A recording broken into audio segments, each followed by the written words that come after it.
Quando eu disse que a palavra tinha tudo a ver com o testemunho, tinha tudo a ver com a palavra, é justamente sobre esse tema que vai ser pregado essa noite.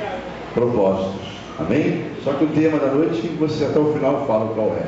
Mas entre o tema está justamente a questão do propósito. Por isso que eu peço que você, com toda reverência, abra a palavra de Deus em segunda carta do apóstolo Paulo aos Coríntios, ou simplesmente 2 Coríntios, no capítulo de número 5.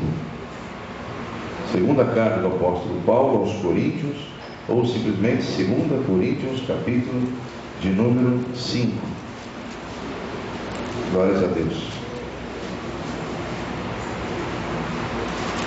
Os que encontrar, digam amém. Aleluia. Amém, Jesus. Então vamos ler juntos o versículo 9. É por isso que também nos esforçamos. Estão juntos nessa leitura? Amém? É por isso que também nos esforçamos, quer presentes, quer ausentes, para lhe sermos agradáveis. Vamos orar ao Senhor. Senhor nosso Deus e Pai, aqui está a pequena porção da sua palavra, a qual dará origem e início à ministração da tua mensagem revelada para esta igreja nesta noite. Que tua unção confirme, Senhor, na boca do pregador e confirme na mente do ouvinte, Senhor. E o teu nome seja glorificado em todos os resultados que ocorrerem através dessa ministração, em o nome de Jesus Cristo, teu Filho. Amém, meus irmãos? Bom, amados, se eu apenas ler esse versículo aqui, eu só vou entender que alguém está querendo ser agradável para Deus, né? Amém ou amém? Eu não vou ter a mínima condição de compreender o contexto da mensagem pregada pelo apóstolo Paulo, que está dizendo assim: é por isso também que nos esforçamos, quer presentes, quer ausentes, para lhe sermos agradáveis. Então é necessário então fazer uma leitura maior, para que nós possamos entrar no propósito dessa mensagem. Então vamos no versículo 1, versículo 2, depois nós vamos pular para o 6 em diante. Versículo 1 do capítulo 5. Para quem tem título na sua Bíblia, em cima dos versículos, em cima desse capítulo está mais ou menos assim, na minha Bíblia diz: ausentes do corpo e presentes com o Senhor. Diga amém? Amém. Então vamos lá. Sabemos que a nossa casa terrestre deste tabernáculo se desfizer, se a nossa casa terrestre deste tabernáculo se desfizer, temos da parte de Deus um edifício. Diga glórias a Deus. Percebeu aí, amados? Que com o apóstolo cheio do Espírito Santo dizendo, mesmo que esse corpo caia, amados, caia e venha a ser sepultado. Olha o que Deus tem para nós, um edifício, aleluia. Casa não feita por mãos, mas sim eterna, lá nos céus. Diga amém? Versículo 2. E por isso neste tabernáculo, percebeu que você é um tabernáculo, é um templo? Amém? Por isso neste tabernáculo gememos, aspirando por sermos revestidos da nossa habitação celestial. Diga amém? Então aqui está dizendo assim: é por isso que enquanto estamos nesse corpo, nós ansiamos por termos um corpo glorificado. É isso que ele está dizendo aqui. Amém? Assim como Jesus, quando ascendeu aos céus, ele estava revestido de um corpo glorificado. Então aqui, quem é cheio do Espírito Santo, quem está com Deus, quem conhece a palavra, se a alma está convertida dentro de um corpo que está sendo dominado pela alma, pelo Espírito, o anseio daquela alma não é buscar novos horizontes aqui na terra, não é buscar conquistas aqui na terra, realizar sonhos e projetos humanos. O sonho daquela alma é estar com Deus. Amém, amados? Então vamos seguir agora para você compreender melhor. Versículo 6 a seguir. Temos, portanto, sempre bom ânimo. Você que é cristão tem bom ânimo? Porque o crente ele não tem bom ânimo. O crente ele anda com Deus conforme convém a carne dele, né? Para conquistas dele. Ele anda segundo o próprio vento. O crente é qualquer um que crê em Deus. Agora o cristão deve estar sempre, como Jesus diz, sempre tenha bom ânimo. Muitas serão as aflições, está escrito em outra passagem, né? Mas tenha bom ânimo. Então, o mesmo Espírito revela ao apóstolo Paulo: temos, portanto, sempre bom ânimo, sabendo que, enquanto no corpo, estamos ausentes do Senhor. Olha aí, amados, enquanto está nesse corpo, há uma distância enorme da presença de Deus, ou de estarmos andando com o Senhor como é que nós desejamos, como a nossa alma anseia. Agora veja o que diz o versículo 7: visto que andamos por fé e não pelo que vemos. Amém? Entretanto, estamos em plena confiança, preferindo deixar o corpo e habitar com o Senhor. É por isso que também nos esforçamos, olha aqui, é por isso que nos esforçamos, quer presentes, quer ausentes, para lhe sermos agradáveis. Se a pessoa não entendeu o que agora você vai entender o contexto. O apóstolo Paulo está disposto a manter o propósito com Deus, e o propósito dele é agradar a Deus, quer seja em paz, em momentos de abundância, de prosperidade, em paz, como em momentos de turbulência, em momentos de aflições, até com risco de morte. Então ele está dizendo assim: para mim não importa se eu correr risco de vida ou não, eu quero estar sempre determinado a agradar ao meu Deus. É isso que quer dizer o versículo 9. Por isso vamos falar de propósitos. O apóstolo Paulo tinha esse propósito no coração, porque, diga irmão do seu lado, ele era convertido. Amém? Quando nós estamos convertidos, o propósito nosso é agradar a Deus. Aliás, você vai entender hoje o que é propósito e o que é promessa. Há uma diferença enorme entre promessa e propósito, embora pareçam ser a mesma coisa. Mas promessa não tem nada a ver com propósito. Quando você se converte ao Evangelho, quando você se converte a Cristo Jesus, já está fazendo, se você não sabe, um propósito.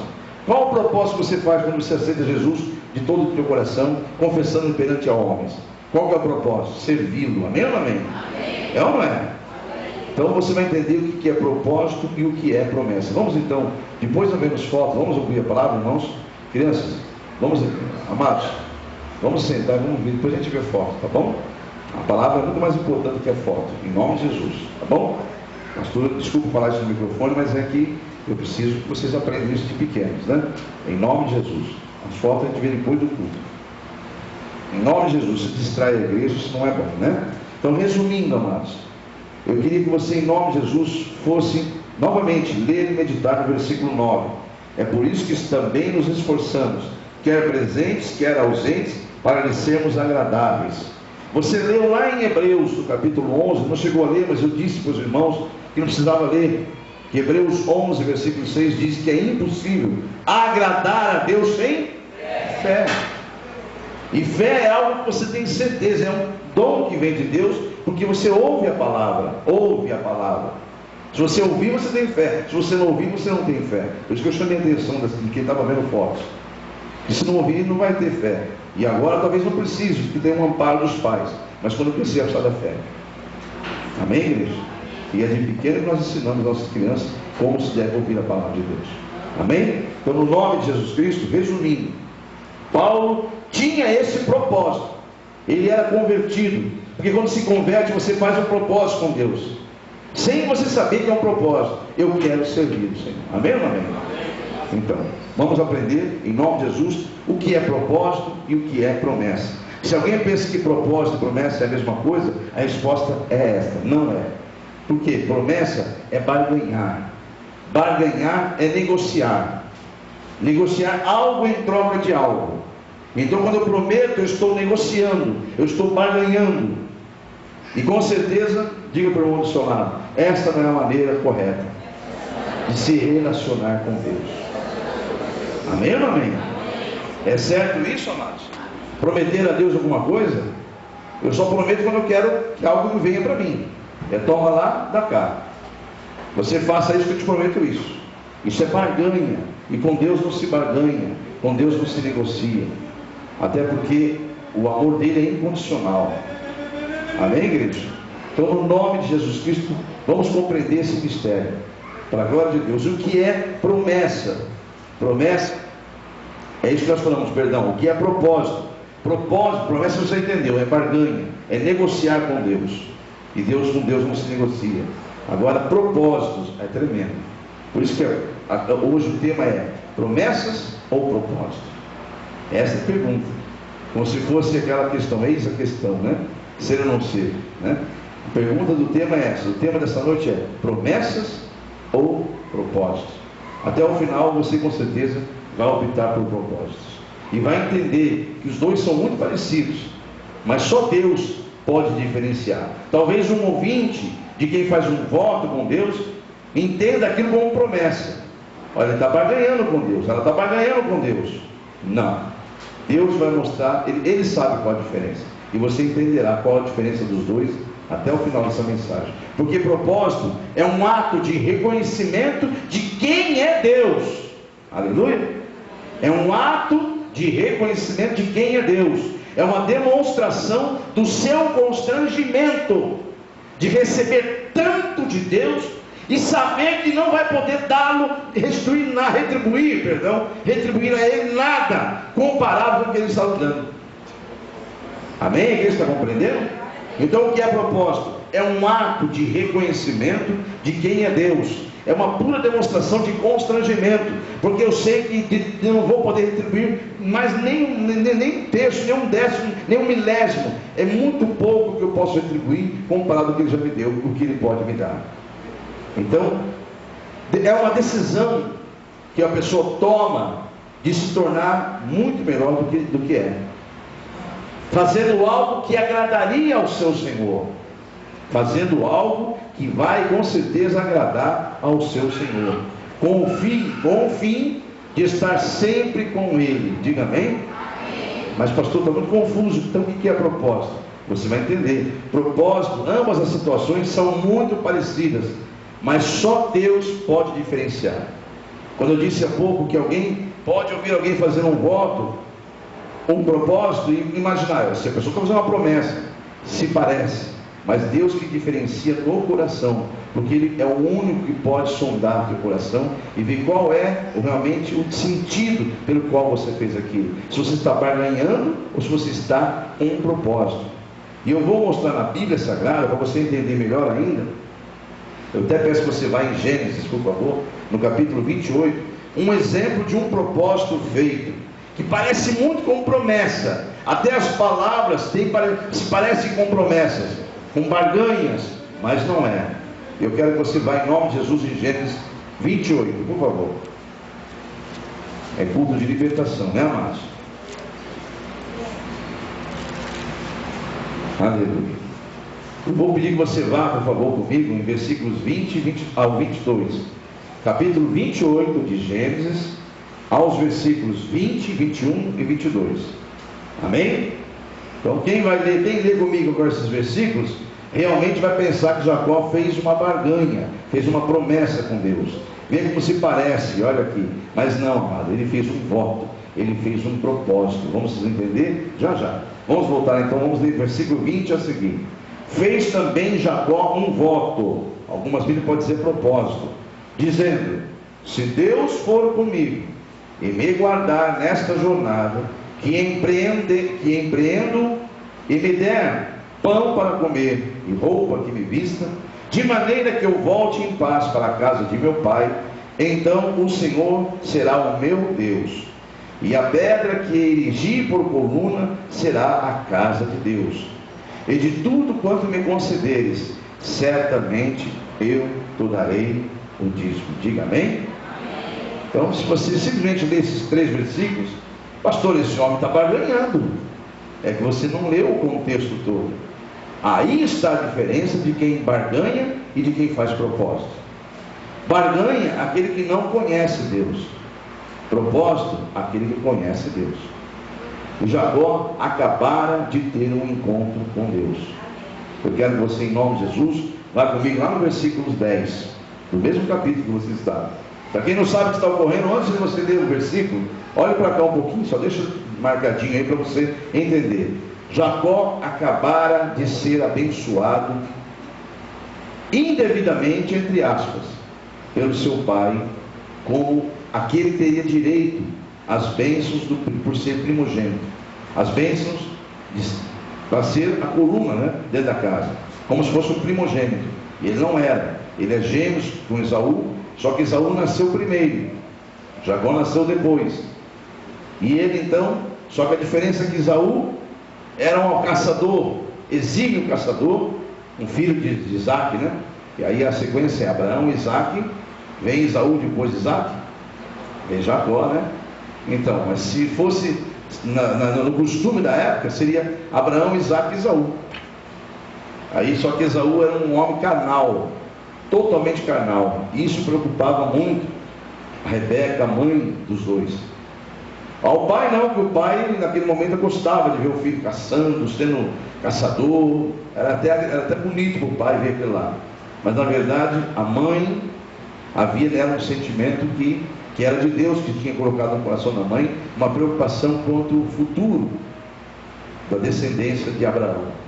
E Deus tinha uma promessa para Abraão, que ia fazer uma descendência que não podia se contar. As estrelas do céu, se fosse contada, ou os grãos de areia na praia, se fosse contada, assim seria descendência de Abraão. Para quem não sabe, avô desse que nós estamos falando aqui agora, de Jacó. Então, Abraão, Isaque, pai de Jacó, era para ter consagrado no momento da morte, já estava cego, não tinha mais visão direita, era para ter abençoado e passado os direitos de sucessão, né, daquele que é o cabeça da casa. São costumes do Oriente, viu, amados? Que talvez hoje você não entenda e nem dê valor, mas era mais valoroso do que documento.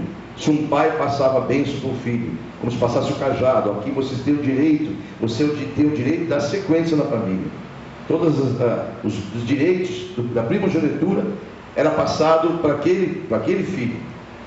Então aquele filho que recebesse as bênçãos do pai era o que teria o direito a seguir com todos os bens, com tudo aquilo que era direito de dominar a casa. E Esaú era um caçador, não tinha tempo de cuidar das coisas de Deus. E aí estou resumindo a história. E Jacó então era um homem mais caseiro, mais voltado às coisas espirituais, às orações.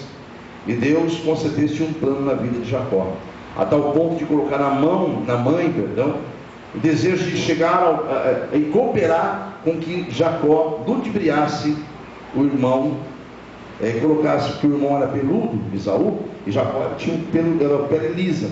Colocou algo, você pode estudar essa passagem, fez lá uma pele de um animal, colocou para o pai já quase cego, pensar que fosse Esaú e abençoar Jacó como se fosse Esaú.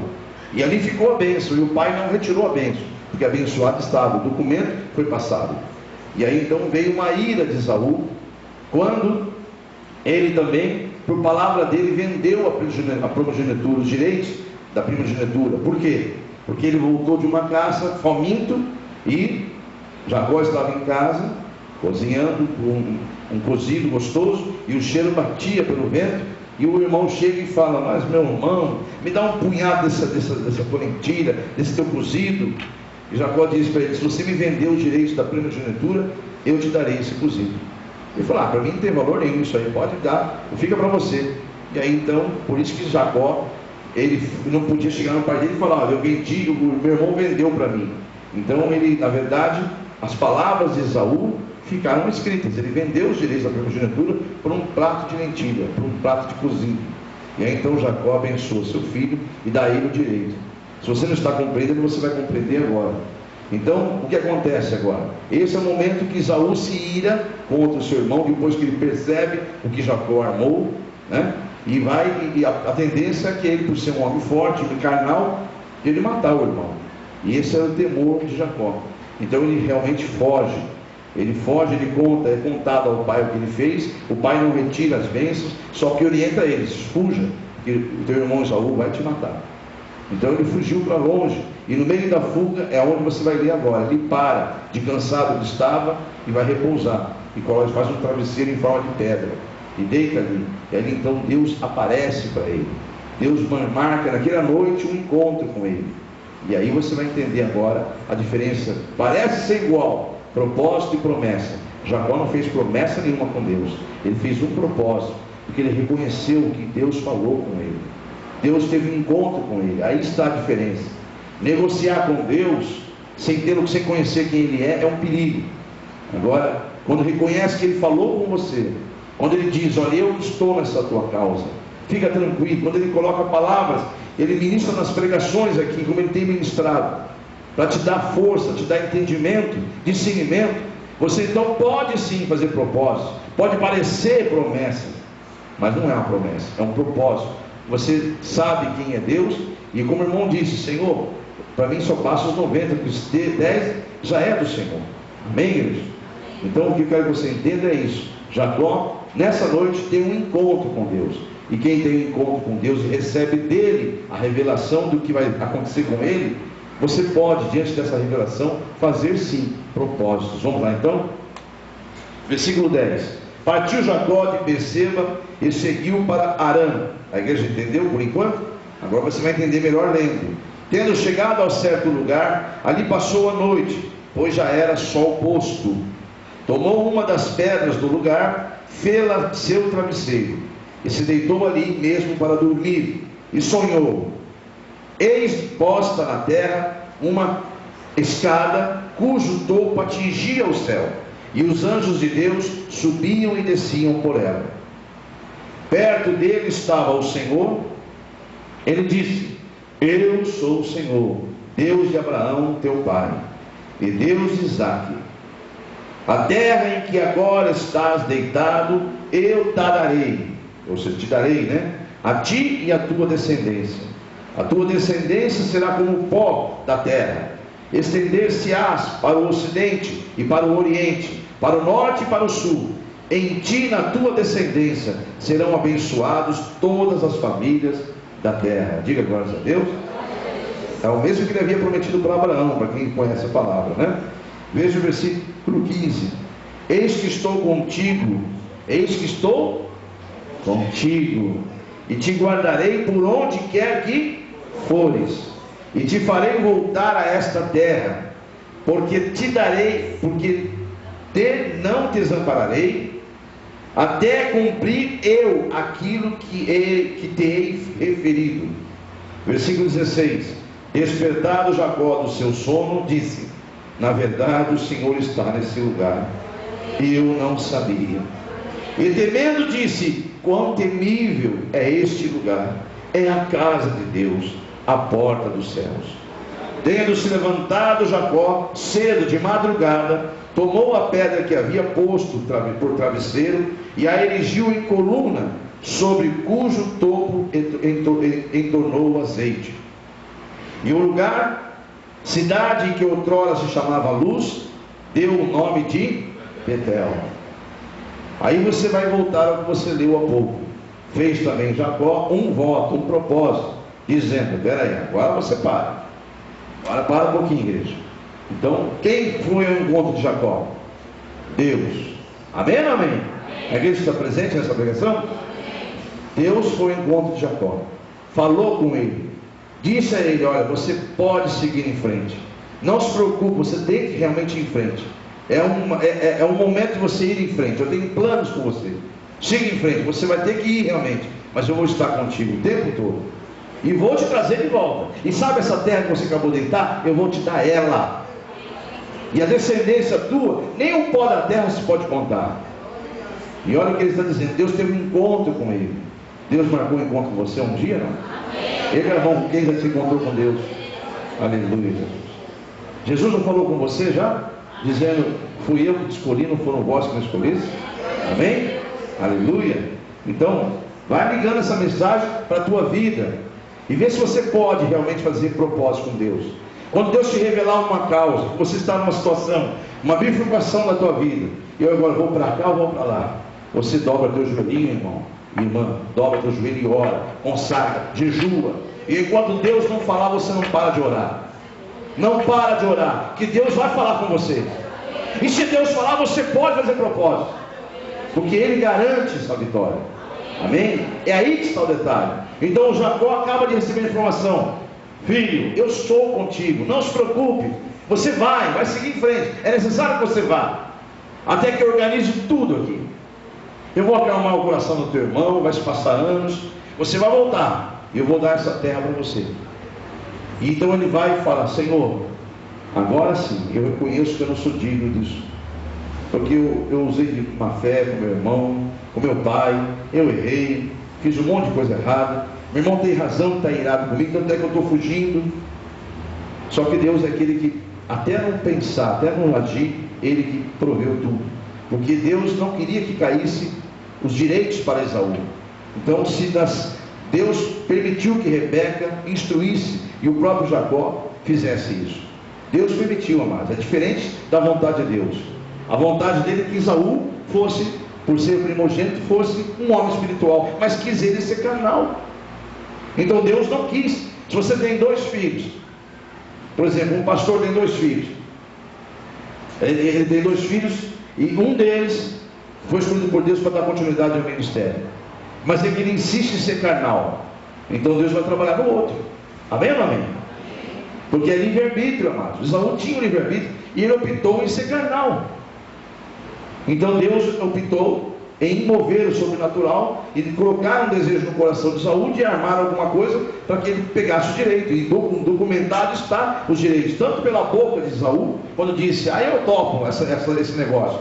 Quer dizer que você me vende essa lentilha, se eu te der a minha primogenitura, os meus direitos. Então tá, isso para mim, esse negócio de primogenitura, isso é bobagem. Meu negócio é caçar. Quero ver esse negócio se não for na força mesmo. É mais um carnal. Então Jacó, que era espiritual, falou: que maravilha. Então ele vai ficar com a minha lentilha, com o meu cozido, com a força dele que vai passar, né? Com a força que vai passar. Isso é o que o carnal lá fora pensa. Ele acha tudo bobagem que você está fazendo aqui, viu, Márcio? Se você for conversar com um carnal, ela fala: você vai à igreja de novo, vai de novo. Só que ele esquece que um dia a alma dele vai ter que se encontrar com o Senhor, e você vai estar do lado do Senhor para julgar. Amém, igreja? Quando isso acontecer, você vai glorificar Deus. Então Esaú também não deu atenção. Ele disse: para que me serve essas bobagens de direito, de progenitura? Isso é bobagem. Eu estou com fome, eu quero resolver meu problema agora. Até no Novo Testamento, para quem não sabe, está escrito que o Esaú vendeu os seus direitos por um prato de lentilha, e depois se arrependeu, mas as lágrimas deles eram falsas. Ele até queria, o Hebreus fala no Novo Testamento, que ele queria de volta os direitos dele, mas não podia ter mais. Até com lágrimas ele pede os direitos dele para o pai, mas o pai não dá para ele de volta, porque já havia dado a bênção para o outro filho. E a Bíblia fala que as lágrimas deles eram mentirosas, a lágrima não era sincera. Olha que coisa, hein? Se você procurar em Hebreus, você vai encontrar essa passagem na Nova Aliança já, no Novo Testamento, revelado pelo Espírito Santo, que as lágrimas de Esaú eram falsas. Olha como que Deus conhece o coração das pessoas, né, Márcio? Quem sabe cortou o coração do pai ali, ao ver aquele filho chorar pelo direito. Mas Deus, que conhece tudo, deitar e levantar seu, ele viu que o coração dele era mentiroso. Ele não estava ali, estava chorando da boca para fora. A lágrima, na verdade, lágrimas, como diz o mundo, lágrimas de crocodilo. Pode se enganar com todo mundo aqui no mundo, mas a Deus ninguém se zomba. Amém ou não amém, Deus? Então, se você está entendendo a mensagem, você leu há pouco que ele então fez um voto, ele fez um propósito, dizendo: se o Senhor realmente for comigo e me guardar nessa jornada, porque não vai ser fácil não, hein? Eu estou sem nada, eu vou enfrentar uma terra que eu não conheço. É isso que ele está dizendo, mas eu sei. Se o Senhor manter a sua palavra, olha o que ele fala: eu tenho certeza que eu vou voltar. Eu tenho certeza que se o Senhor for comigo, eu tenho certeza que eu vou voltar e que eu vou ter alimento, porque é o Senhor que vai me dar. Então eu faço um propósito do Senhor. Esse lugar que eu deitei, que eu ungi ali, com óleo, eu vou construir uma casa. Ele está tomando posse da terra, já percebeu? Já tomei posse. Você está dizendo que a terra é minha, quando eu voltar, então pode escrever que esse lugar aqui vai ser casa de Deus. Eu vou edificar nesse lugar um templo, aleluia. Amém, igreja? Então, veja o que acontece aqui. Aí no final ele fala: e tudo quanto me concederes, e tudo que eu ganhar, ele já sabe que vai ganhar. Entendeu, igreja? Essa é a diferença de quem faz promessa, não sabendo se vai ganhar, então negocia com Deus. Com quem faz propósito, ele já sabe que vai ganhar, porque ele tem a certeza daquilo que ele espera, a convicção do que ele não vê. Então ele já fala: certamente eu devolverei o dízimo. Diga amém? Entendeu agora, mas parece que o pastor está tão confuso, parece que é tudo a mesma coisa. Não é a mesma coisa, irmão. Pode parecer para quem não lê teu coração, mas Deus lê teu coração. Deus sabe se você é um tolo ou não, se você faz voto que não vai cumprir, ou se você é um filho de Deus que vai honrá-lo. É por isso que muitos recebem e outros não recebem, porque Deus sabe. E às vezes ele até dá para aquele que não vai ter, como é o ímpio. O ímpio dele faz, ele apronta e parece que ele está prosperando, né? Parece. A palavra do Senhor diz: seus próprios olhos verão o final dele. Você crê nisso? Então, igreja, no nome de Jesus, eu convido você a ir passear um pouco na Bíblia e ver qual é a aliança do Novo Testamento para os cristãos em Mateus 11, 28. Vamos ver algumas passagens, então, para os nossos dias. para ver se você pode sair daqui realmente renovado e fortalecido, sabendo o que Deus fala com você. Deus marcou um encontro com você nesse lugar. Ele, assim como falou com Jacó, Ele está falando conosco, amados. Essa palavra aqui eu estar falando, mas quem está mandando falar é o Espírito Santo. O mesmo que falou com Jacó está mandando dizer, Mateus 11, 28, vinde a mim, todos que estáis cansados e sobrecarregados, eu vos aliviarei. Então Ele convida para ir até Ele, amém ou amém? Venham a mim, não se acanhem. Até o salmista lá no passado disse, toda vez que eu entro em angústia, eu clamo ao Senhor, Ele me ouve. Aleluia. João 6,37, amados. Algumas passagens para você ter convicção que a nova aliança está cheia de notícias como essa, cheia de palavras de Deus para você, amado. 6,37, irmãos. Veja o versículo 37. Todo aquele, João 6,37, todo aquele que o Pai me dá, esse virá a mim, e o que vem a mim, de modo nenhum, aleluia, lançarei fora. Aleluia. Volte a Mateus 28, lá no final, último capítulo de Mateus. Então diz o Senhor, vinde a mim os que estão cansados e sobrecarregados, eu vos aliviarei. Ele até continua, olha, meu fardo é leve, o meu jugo é suave. Amém? E agora você viu que aquele que vai até Ele, jamais lhe lançará fora. E finalmente ele diz em Mateus 28, último versículo também, versículo 20 do capítulo 28, ensinando-os a guardar todas as coisas que vos tenho ordenado, e eis que estou convosco todos os dias, até a consumação do século. Diga glórias a Deus. Meu Deus do céu. E o que é propósito? É eu ser constrangido. Eu estou constrangido num amor desse. Você já parou para pensar quanto você já pecou contra Deus essa semana? Hoje, já parou para pensar quanto você já pecou contra Deus? E Ele mesmo assim te ama.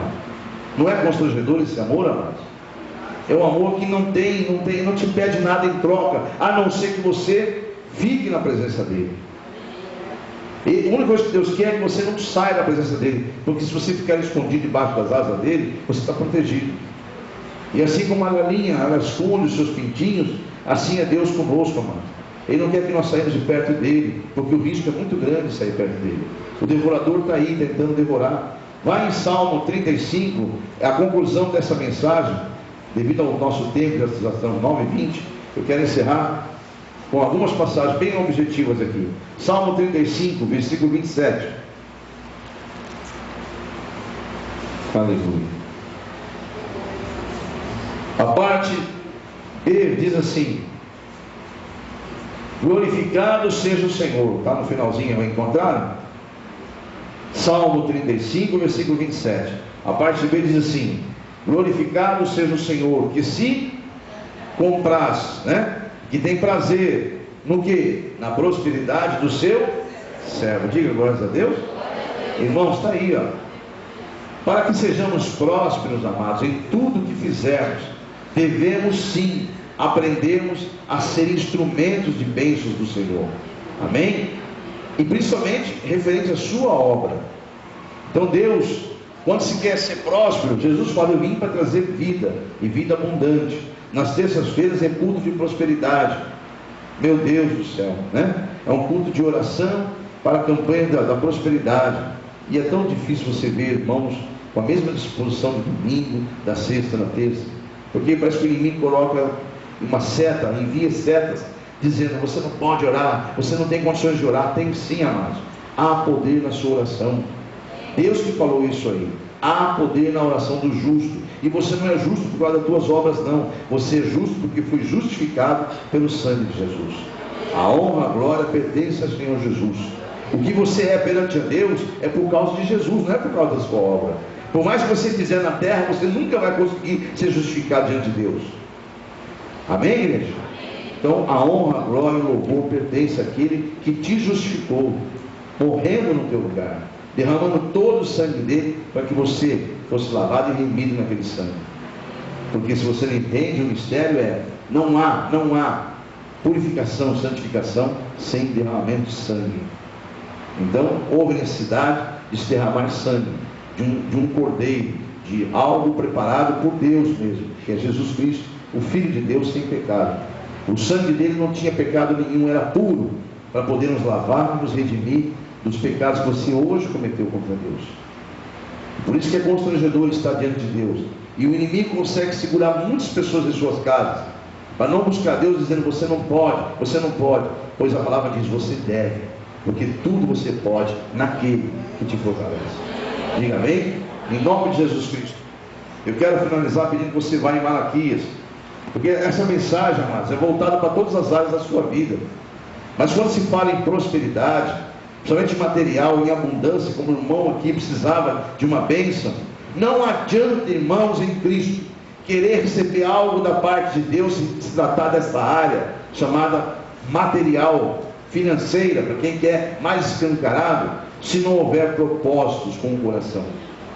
Não adianta, amados, é correr atrás do vento. Se alguém quer ser abençoado na área material, lembre-se de Malaquias 3, amados. Vamos em Malaquias 3? Não há, irmãos, não há como não fazer. Veja em Malaquias 3 o que diz a palavra. Malaquias 3, somente o versículo 10 a seguir. Diz assim: trazei quantos dízimos? Quantos dízimos? Por que alguém fica calado? Tem vergonha de dizer isso, mano? Ou porque você é um que separa o que convém a você e o que não convém? É libertação isso aqui, amados. Então a verdade, ela quer que vai lá no oculto, no escondido. Trazei quantos dízimos? Todos. Amém. Todos os dízimos à casa do tesouro. E a casa do tesouro é onde tem o maior tesouro sendo pregado, mano. Em primeiro lugar, toda a casa de oração, todo o templo que Deus consagrou, templo material mesmo, e nele ungiu um sacerdote, como você vê nesse lugar, em qualquer lugar que você quer congregar. Mas não adianta você deixar de congregar aqui, porque o pastor falou isso, e congregar em outro lugar, que lá não vai ser diferente, você também tem que levar o dízimo também. Entendeu, Deus? Tem pessoa que fica brava com o pastor nessas pregações e sai da igreja. Aonde você for, você vai ter que cumprir, senão você é um pecador. E é um dos pecados que vai te levar a maldições. É isso que é o detalhe. Trazer todos os dízimos, não é o que você achar conveniente, alguns só, todos, a casa do tesouro. Para quê? Para quê? Para que continue tendo alimento, pregações na minha casa. Se você não entendeu isso, está aí, ó. Para que haja mantimento na minha casa. E provai-me nisto, diz o Senhor dos Exércitos, se eu não vos abrir a janela dos céus e derramar bênçãos sem medidas. Por vossa causa vou repreender o devorador, para que não vos consuma mais o fruto da terra. Por que pessoas trabalham, parece um saquetel furado, o dinheiro enche. Já viu acontecer isso na vida de alguém? Por quê? Porque rouba de Deus, amados. Então, por vossa causa vou repreender o devorador, para que não vos consuma mais o fruto da terra. A vossa vide, o vosso trabalho, a vossa vide no campo não seja estéril, diz o Senhor dos Exércitos. E todas as nações, todos verão, e vos chamarão por felizes, porque vós sereis uma terra deleitosa, diz o Senhor dos Exércitos.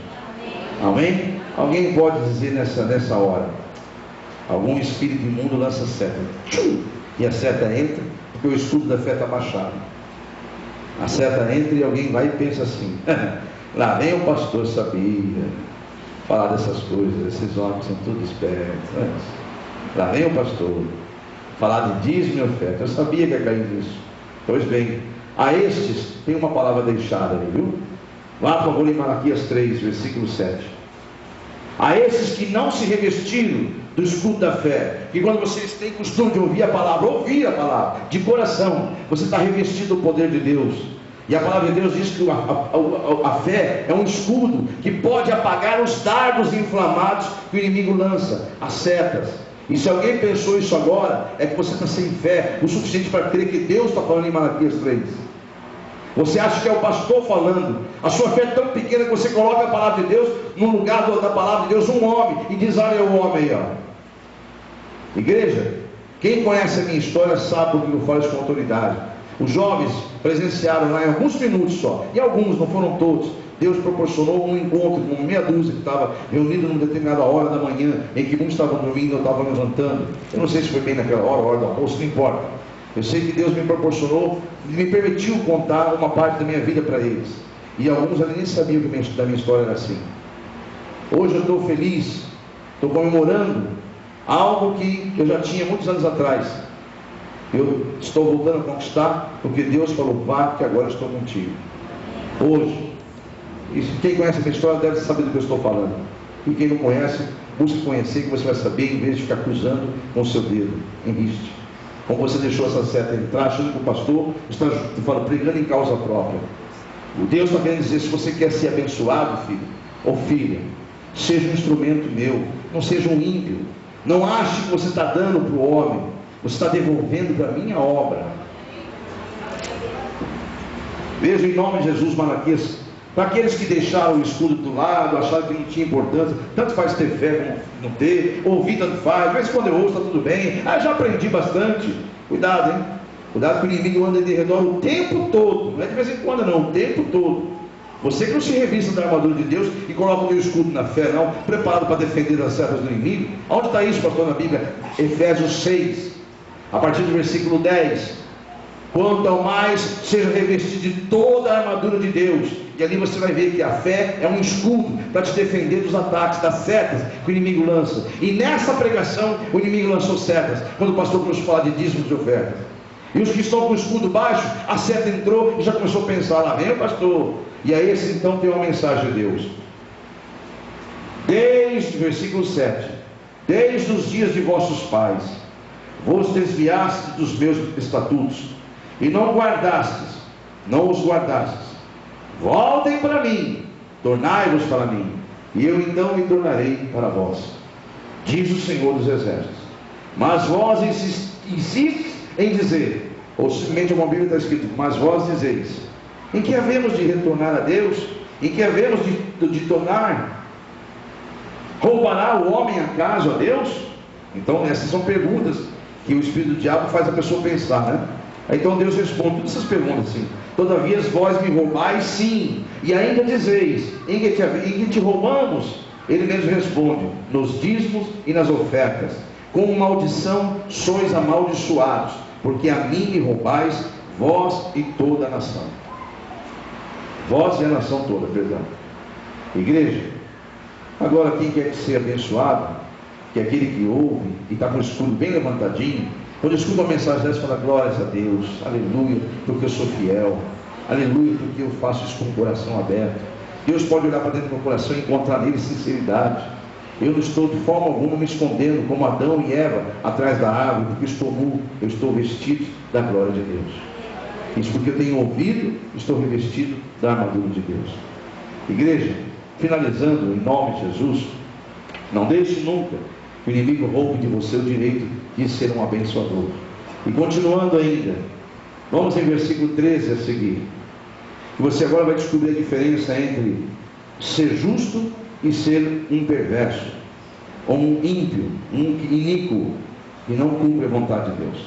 As vossas palavras foram duras para mim, diz o Senhor. Mas vós dizeis, que temos falado contra ti? Vós dizeis, inútil é servir a Deus. Que nos aproveitou termos cuidado em guardar os seus preceitos e andar de luto diante do Senhor dos Exércitos? Ora, pois, nós reputamos por felizes os soberbos. Também os que cometem impiedade prosperam. Sim, eles tentam o Senhor e escapam. Está percebendo o que Deus está falando? Eu estou vendo os seus pensamentos. Eu estou vendo como é que você pensa, como é que o inimigo faz você pensar. Por isso que você é desse jeito. E duros são esses pensamentos para mim, ouvi-los. Porque Deus é onisciente, amados. Amém, igreja? Então, veja o que o Senhor, no versículo 6, fala a respeito dos que temem a Ele. Então os que temiam ao Senhor falavam uns aos outros. O Senhor atentava e ouvia. Havia um memorial escrito diante dele para os que temem ao Senhor e para os que se lembram do seu nome. Eles serão para mim particular tesouro. Isso os que temem, viu, amados? Eles serão para mim particular tesouro naquele dia que preparei, diz o Senhor dos Exércitos. Poupá-los-ei como um homem poupa seu filho que o serve.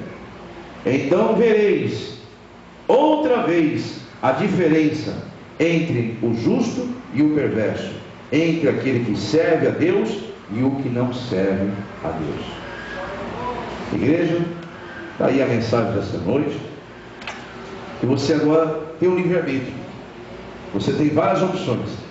Eu não aceito mais ser alguém que vive fazendo promessa para Deus, promessa, negociando, barganhando com Deus. E daqui por diante eu quero ser um homem de propósitos com Deus. E daqui para frente eu vou ouvir a palavra, para que a fé verdadeira encha-me e eu possa servir a Deus, porque eu sei que Deus tem prazer em prosperar os seus servos. Amém, igreja? Então a pergunta fica no ar aí para quem quiser decidir pelo livre-arbítrio o que você fará daqui para frente com a tua vida. A pergunta é: promessas ou propósitos? Amém? Fica a teu critério. E aplauda Jesus Cristo. É culto de libertação, irmão. Não espere palavras que te agradem, porque o que te agrada foge da presença de Deus. Porque a carne, quando se agrada de algo, é perigoso, porque a tua carne luta contra Deus. E quando você sente a palavra de exortação machucar a carne, glorifica a Deus, porque Deus é necessário que a tua carne seja crucificada, mortificada. É necessário que Jesus cresça e você diminua, para que você encontre com Ele na glória eterna. Amém? Coloque-se em pé, vamos fazer nossa oração em nome de Jesus. Já passou o horário, já estamos com 6 minutos de atraso. Senhor Deus e Pai, aí estão seus filhos que essa noite vieram para ouvir a mensagem do Teu Espírito Santo. A mensagem dessa noite, Senhor, tem como propósito do Senhor em limpar, purificar e santificar, pois sempre que Tua palavra é enviada, ela tem esse propósito, Senhor. Que Teus filhos que ouviram essa noite possam sair daqui revestidos, renovados e fortalecidos, e que a carne, Senhor, seja mortificada mais uma vez, em nome de Jesus Cristo. Aqueles que querem iniciar uma campanha de libertação, estar aqui em mais 7 mensagens da sexta-feira, para fazer uma campanha para a sua vida, para a vida de alguém, está indo nossos diáconos aí, levando até você uma folha da campanha, a qual você vai levar para a sua casa, vai preenchê-la e virá em 7 semanas fazer essa corrente de oração para esta causa, para que Deus quebre essa maldição e transforme a tua causa em bênção, em nome de Jesus Cristo. Você vai entregar nas mãos de Deus agora esta causa em nome de Jesus. É a campanha da libertação, que Deus tem feito grandes maravilhas em nosso meio, libertando, restaurando, curando, transformando e salvando as almas em nome de Jesus. Amém? Aqueles que já pegaram, vamos nos colocar em pé rapidamente em nome de Jesus. Eu tenho que acelerar o ritmo porque o horário se foi, irmãos. Você que vai iniciar a campanha hoje, eu até peço que aquele que está na internet, que quer iniciar uma campanha de libertação para a sua vida, sentiu que o chamado de fazer essa campanha, entre em contato comigo no e-mail que você vê aí, que eu vou te orientar como fazer a campanha no nome de Jesus. Então você, em nome de Jesus, que está iniciando hoje, você vai falar com Deus o propósito pelo qual você vai começar essa campanha.